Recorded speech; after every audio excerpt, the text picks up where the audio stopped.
it's going. Yeah, I was just saying that when it comes to public art, there's a problem in regards to artists because when we are in our studios, there's a certain high level of potency in our work that when we are hired by institutions or governments or city councils, whatever, the problem is that that potency, that creative potency, is sort of like dumped down. So, for example, in terms of creative,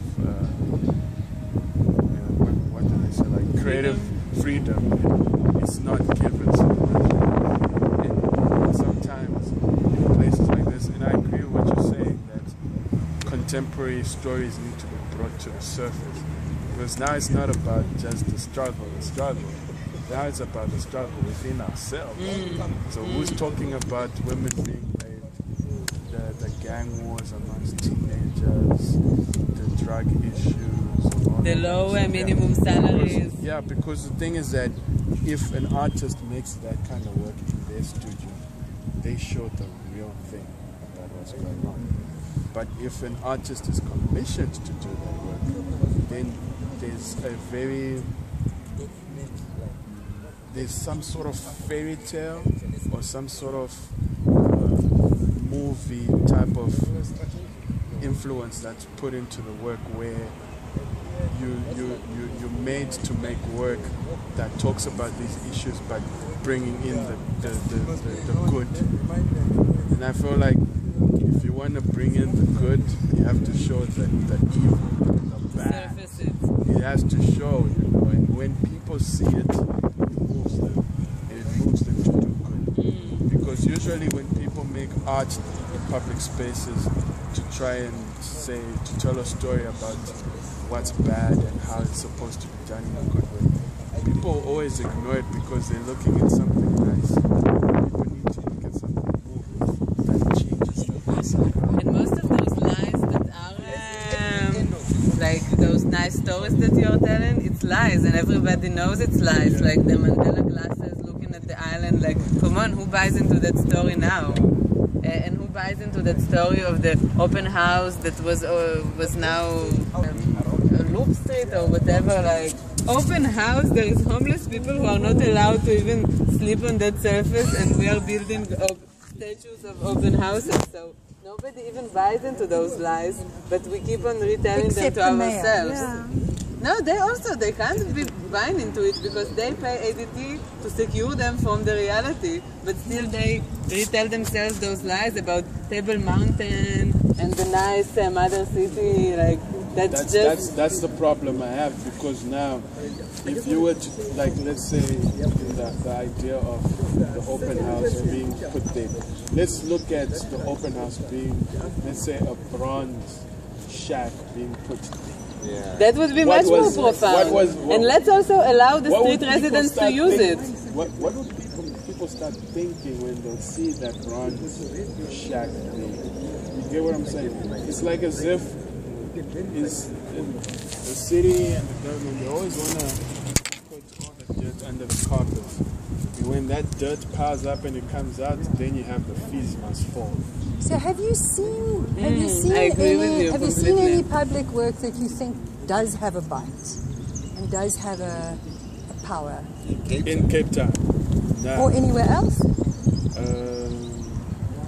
I think there's a lot of interesting artworks around the country, but I find it difficult to spot intriguing ones, particularly in the Western Cape. Also, given that I haven't really traveled that much around, but particularly in the city center, it's rare.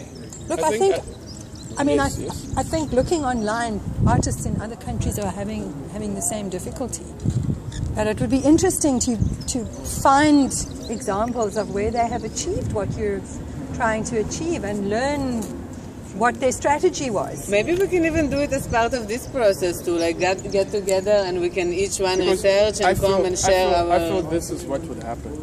I feel if an artist is to talk about the real situation, there will be like a Brett Murray situation, which is another interesting discourse in which the whole idea of public art and where the public art has been put. Because in a gallery setting, someone does a painting about the president's genitalia or whatever, and then someone comes in with black paint on it. But may I say that generally public art is meant to last, whereas Brett Murray's comment on the president is only relevant while he's still the president. But I'm saying like I've experienced places where we did murals where we painted, and then after a week or 2 weeks, people painting black eyes on the mural. Yes. And you never found out who they are or what they meant. You don't know who they are and why they did it.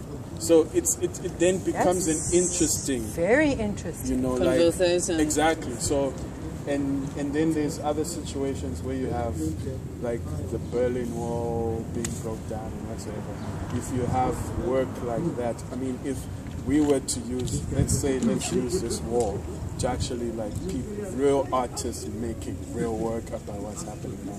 The guys from the city of Cape Town, they'll come and just look at the walls. So let's try to test the limits of what we have here, because we supposedly are given an open card, and I would really encourage you to go wild. I mean, we can also have a collective and hide your identity so that it doesn't. I have a sense. I don't know if it's my optimism. But I have a sense that we actually can just be free to do our thing. Yeah. And that's a nice thing. Like them, that's what I get from them. But regardless of them, what I feel so far working in Khayelitsha, there is so much more freedom because it's a neglected area of the city. There is also a good side about being neglected when it comes to public art. Because actually there is less policing and less interventions and less neighbors being offended or whatever. So that's actually an opportunity to try to test the limits of things. Because if you look at it, that's very interesting, because if you look at it in Cape Town, there's the bylaws of graffiti on walls and stuff like that. If you come to the townships, there's a whole lot of, not graffiti, but lettering that's done by people, and I think the city of Cape Town just doesn't care. But if you were to do political art on the outside, that's when they come in and they say no, no, no. But how can you say no, no, no when people have been people are painting anything they want, and you don't care, and it's true. If people do public art in the townships, I think they don't really care that much. But they wouldn't even know. But if it's something that says something about the current state of the country or the city or whatever, then that will make them scared. I'm actually curious to see that happening. Like, I'm really happy to answer to whoever might come with the... But again, we are not here to provoke. We are here to say something. Yeah. And if you take one of your, I'm just giving it as example, of your paintings with the tire and the burning figure and these elements of migration, and you put it in front of Home Affairs, that would be so dope, because I think it will contribute to the integrity of this building when people will actually be like, yo. That's it. It's so much fun to make people yo instead of like another flower. Exactly. That will make people say, okay, something else is happening here. And I still don't know how and if, but one of the ideas that we mentioned here is to maybe like work with some kind of poetry collective, so they can every, I don't know if it's months or quarter, but to have like a wall that is a contemporary poem that speaks to what's happening now, and that will change, I don't know in what cycles yet, it will have to be thought through, but something that is moving, and it's a kind of a version of a newspaper that is not every day, and it's not what the spokespersons are saying, but actually like the poem of the hour or the text of the day, a quote of the day, I don't know yet, but something that will constantly have people like, it's not just a building with a pretty pink wall. Usually artists, when it comes to public spaces, they don't get free. But do you have examples of actually being censored? Because I come from a background of journalism, and I know a lot of journalists, they also say their editors are censoring them But when you look on the practices of things, it's mostly self-censorship.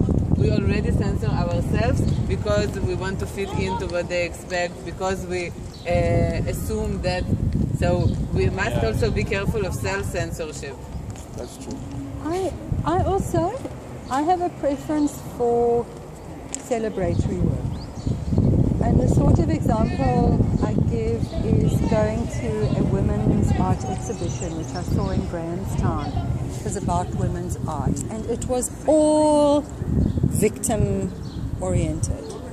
And I looked around the whole exhibition for some celebration of powerful, successful, courageous women, and I didn't find it.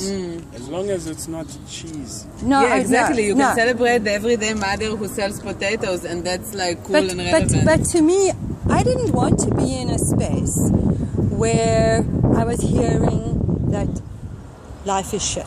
Life is tough. I know life is shit, and I'm not denying it.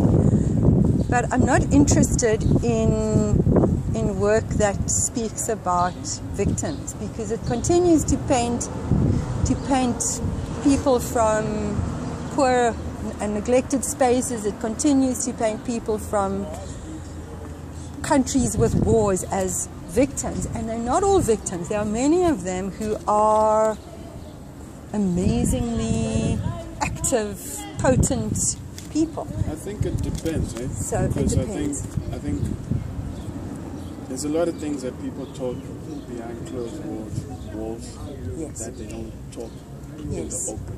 Yes. And once you make a statement publicly, you're actually creating an atmosphere for people to engage and sort of like address those issues. So this is so you're suggesting that long-lasting public work should be asking questions. How is it for you? How? What do you? You know, like yeah. What do like, you see? Exactly. Because, for example, when like, let me give it, but this is like a European. Yeah, no, we can learn like from Guernica, other places. like Guernica, the painting by Picasso. I don't know who bought it, but the painting then was put in the United Nations. I don't know which year it was, but it was put there. So when they had a summit, I think 20 minutes before the summit was about to be addressed, or maybe 20 minutes in, they realized that the stuff they were talking about, because they were talking about war and what is supposed to happen. So chances are when they wanted to have that summit, they wanted to talk about solutions, but solutions from a superficial point of view. So when they saw the Guernica, they were shocked. And they were like, take it away, because now it's now bringing back those emotions. But that's what art is supposed to do. Art is supposed to shock people. All art? I think in my perspective, most of it. Because most of the art that we relate to, even the Renaissance masters and stuff, they were hired by the popes to do all those murals, but they didn't do it the way the popes wanted to. They did it their own way. The greatest ones.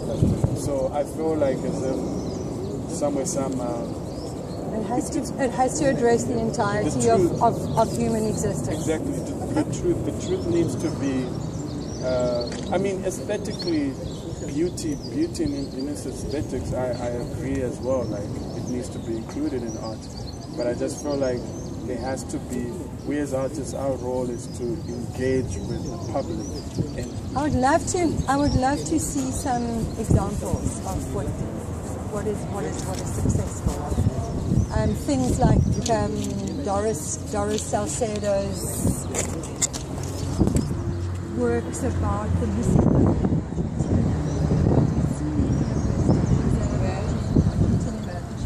States now. I know about and the chairs. I know about the slaves. Remember during the slave trade, there were slaves who were thrown out of the ships and died. So there's an artist who did sculptures of the dead slaves, but in circles underwater. Yeah. That's very powerful. You know, like they didn't show like the slaves dying or crying or whatever, but they were in circles. They've acknowledged their presence, their continuing ambience spirits under the water. Yeah, you know. So for me, that's public art. Like it's kind of like how you have on land when you commemorate fallen heroes and soldiers and whatever. He did it for those who felt like deep in the water. So for me, that's powerful public art. And then it also transcends that particular issue because it's about humanity. Yes. Being pushed out the boat, which is still happening in the Mediterranean. Yeah. Maybe if you can and you have the time for the Thursday meeting when we will have a projector in a room, if you have some references that we can show, you can send them to me and I can share them. That can be a good contribution. Stories like the Guernica and what you say now, it's good for us to get into that headspace. I've got a documentary. If you guys get a chance, you must get on YouTube or whatever and watch a documentary called Power of Art. How? Oh. BBC. Right, like that.